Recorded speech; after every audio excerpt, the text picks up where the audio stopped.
सोचिए एक हथियार, और अमेरिका को लगा कि अब दुनिया उसकी मुट्ठी में है। पर वो बहुत बड़ी गलती कर रहे थे, क्योंकि उस एक धमाके ने ना एक ऐसी खतरनाक रेस शुरू कर दी जिसमें जासूसी, धोखा, सीक्रेट डील्स सब कुछ था। तो सवाल यही उठता है कि आखिर एक टॉप सीक्रेट प्रोजेक्ट ने पूरी दुनिया में हथियारों की होड़ कैसे शुरू कर दी? कैसे एक के बाद एक देश दुनिया की सबसे खतरनाक टेक्नोलॉजी को हासिल करने के लिए एक दूसरे से भिड़ गए? 10। ये वो संख्या है उन देशों की जिन्होंने न्यूक्लियर बम बनाने का कोड क्रैक कर लिया। कुछ ने एक दूसरे की मदद की तो कुछ ने तकनीक ही चुरा ली। पर इस एक्सक्लूसिव क्लब में शामिल होने की कहानी हर बार बहुत ही ड्रामेटिक रही है। तो चलिए शुरू करते हैं। ये कहानी असल में शुरू होती है जर्मनी से, ठीक सेकेंड वर्ल्ड वॉर से पहले। एक ऐसी साइंटिफिक खोज हुई जिसने दुनिया को हमेशा के लिए बदल कर रख दिया। देखिए कितनी तेजी से सब कुछ हुआ। 1938 में वैज्ञानिकों को पता चला कि एटम को तोड़कर जबरदस्त एनर्जी निकाली जा सकती है। ये खबर सुनते ही आइंस्टाइन इतने घबरा गए कि उन्होंने सीधे अमेरिकी सरकार को चिट्ठी लिख दी कि नाज़ी इससे बम बना सकते हैं। और बस इसी एक चेतावनी ने शुरू कर दिया मैनहट्टन प्रोजेक्ट। और कमाल देखिए, सिर्फ 3 साल के अंदर एक साइंटिफिक थ्योरी एक भयानक हथियार में बदल चुकी थी। 1945 में वर्ल्ड वॉर तो खत्म हो गया, लेकिन ये कहानी का अंत नहीं था। असल में ये तो एक नए और भी ठंडे संघर्ष की शुरुआत थी। एक ऐसा दौर जहां असली ताकत अब बंदूकों से नहीं बल्कि न्यूक्लियर बम से तय होने वाली थी। अमेरिका को लगा कि वो अकेला खिलाड़ी है, लेकिन ऐसा नहीं था। वो अपनी जीत का जश्न मना ही रहे थे कि सिर्फ 4 साल बाद 1949 में सोवियत यूनियन ने अपना बम फोड़कर सबको हैरान कर दिया। और फिर ज्यादा टाइम नहीं लगा, 3 साल बाद ही ब्रिटेन भी इस क्लब में आ गया। मतलब अमेरिका का जो एकाधिकार था वो बहुत बहुत जल्दी टूट गया। और यहाँ एक बहुत मज़ेदार किस्सा है। जब अमेरिकन प्रेसिडेंट ट्रूमैन ने स्टालिन को बताया ना कि उनके पास एक नया सुपर वेपन है, तो स्टालिन के चेहरे पर कोई हैरानी ही नहीं थी। जानते हैं क्यों? क्योंकि उनके जासूस पहले से ही मैनहट्टन प्रोजेक्ट के अंदर बैठे हुए थे। और सिर्फ यही नहीं, अमेरिका ने अपने दोस्त ब्रिटेन के साथ भी ये टेक्नोलॉजी शेयर करने से मना कर दिया।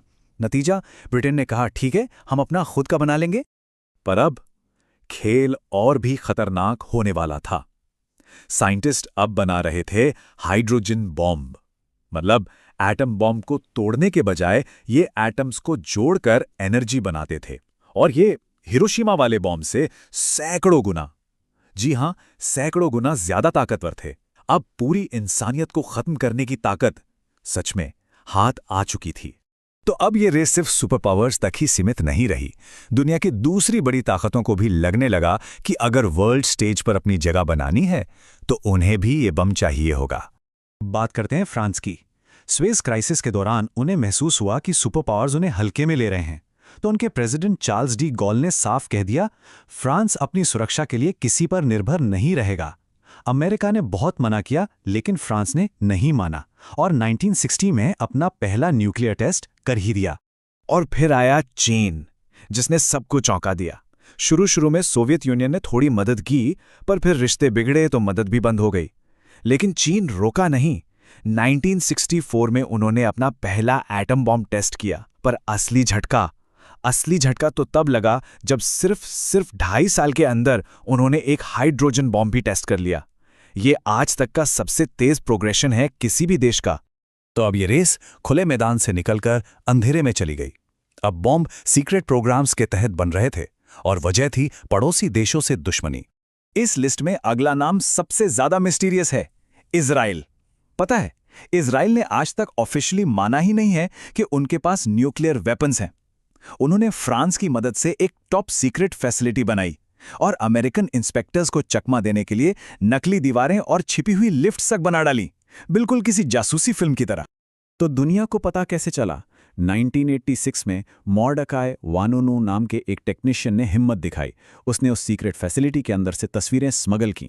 लेकिन कहानी पब्लिश होने से ठीक पहले इजराइल की स्पाई एजेंसी मोसाद ने एक हनी ट्रैप बिछाया, उसे रोम में फंसाया, किडनैप किया और वापस इजराइल ले आई। इस सच को बाहर लाने की कीमत उसे 18 साल की जेल से चुकानी पड़ी। अब नंबर आता है भारत का। 1962 में चीन से युद्ध और पाकिस्तान के साथ लगातार टेंशन के बीच भारत ने भी अपना रास्ता चुना। 1974 में भारत ने अपना पहला न्यूक्लियर टेस्ट किया। दुनिया को बताया कि ये एक शांतिपूर्ण परमाणु विस्फोट है और इसका कोड नेम भी बड़ा दिलचस्प है, स्माइलिंग बुद्धा। और जैसा कि होता है, हर एक एक्शन का एक रिएक्शन होता है। हर न्यूक्लियर टेस्ट एक डोमिनो इफेक्ट की तरह था, जो अपने पड़ोसी दुश्मन पर दबाव बनाता था। और भारत का ये शांतिपूर्ण टेस्ट भी एक बहुत खतरनाक चेन रिएक्शन शुरू करने वाला था। भारत के टेस्ट ने पाकिस्तान में हलचल मचा दी। उस वक्त के प्रधानमंत्री जुल्फिकार अली भुट्टो का वो मशहूर बयान था कि हम घास और पत्ते खा लेंगे, भूखे रह जाएंगे, लेकिन अपना बम जरूर बनाएंगे। और इस मिशन को पूरा करने के लिए सामने आए AQ खान, जो नीदरलैंड से सेंट्रीफ्यूज के टॉप सीक्रेट ब्लूप्रिंट्स चुराकर पाकिस्तान ले आए। पर इन दोनों देशों की पॉलिसी में एक जमीन आसमान का फर्क है। भारत की पॉलिसी है नो फर्स्ट यूज, मतलब हम पहले हमला नहीं करेंगे। लेकिन पाकिस्तान, उसकी ऐसी कोई पॉलिसी नहीं है। इसका सीधा मतलब यह है कि अगर उन्हें लगा कि वो एक नॉर्मल जंग हार रहे हैं, तो वो न्यूक्लियर बटन दबाने से हिचकिचाएंगे नहीं। अब एक कहानी जो इस पूरी रेस में सबसे अनोखी है, साउथ अफ्रीका की। ये दुनिया का अकेला ऐसा देश है जिसने 6 न्यूक्लियर बॉम्ब बनाए और फिर अपनी मर्जी से उन सबको खत्म भी कर दिया। वजह बहुत दिलचस्प थी। उस समय की रंगभेद सरकार को डर था कि ये हथियार नेल्सन मंडेला की नई सरकार के हाथ लग जाएंगे, तो उन्होंने पूरे प्रोग्राम को ही बंद कर दिया। तो चलिए अब आते हैं आज के दौर पर। 21वीं सदी में ये न्यूक्लियर चेस बोर्ड कहीं ज्यादा कॉम्प्लेक्स और फैला हुआ है। तो आज की तस्वीर कुछ ऐसी है। 8 देश हैं जो खुलकर कहते हैं कि हमारे पास बम हैं। इनमें सबसे नया और सबसे अनप्रिडिक्टेबल मेंबर है नॉर्थ कोरिया। एक देश इजराइल है जो कुछ नहीं कहता। साउथ अफ्रीका है जो अपने हथियार खत्म कर चुका है। और फिर तुर्की और बेल्जियम जैसे देश हैं जहां अमेरिका और रूस के हथियार रखे हैं। और जापान जैसे थ्रेशोल्ड स्टेट्स भी हैं, मतलब उनके पास सारी टेक्नोलॉजी है, वो चाहें तो कुछ ही महीनों में बम बना सकते हैं। लेकिन आज के जमाने में असली ताकत जमीन पर नहीं है, वो छिपी है समंदर की गहराइयों में। न्यूक्लियर सबमरीन्स ये महीनों तक पानी के नीचे गायब रह सकती हैं। इन्हें ढूंढना लगभग नामुमकिन है, और यही देती हैं सेकेंड स्ट्राइक कैपेबिलिटी। मतलब अगर किसी देश पर हमला हो भी जाए और वो नक्शे से मिट भी जाए, तब भी ये सबमरीन्स जवाबी हमला कर सकती हैं। ये है अल्टीमेट इंश्योरेंस पॉलिसी। और यहीं से कॉन्सेप्ट आता है म्यूचुअली अश्योर्ड डिस्ट्रक्शन, या शॉर्ट में कहें तो मैड, यानी पागलपन। और ये एक पागलपन भरा लॉजिक ही है जिसने पिछले 80 सालों से दुनिया में एक अजीब सी शांति बनाए रखी है। लॉजिक ये है कि अगर मैंने तुम पर हमला किया तो तुम भी मुझे तबाह कर दोगे, और इसी डर से किसी ने आज तक वो बटन दबाने की हिम्मत नहीं की। तो सोचिए, एक कहानी जो जर्मनी की एक लैब से शुरू हुई थी, आज दुनिया के हर कोने तक पहुंच चुकी है। इस अजीब से मैड लॉजिक ने एक शांति तो बनाए रखी है, पर सवाल यह है कि जब कोई नया देश इस क्लब में शामिल होगा, तब क्या होगा? क्योंकि एक बात तो साफ है, आज के दौर में किसी देश को बम बनाने से साइंस नहीं रोक सकता, सिर्फ और सिर्फ राजनीति रोक सकती है।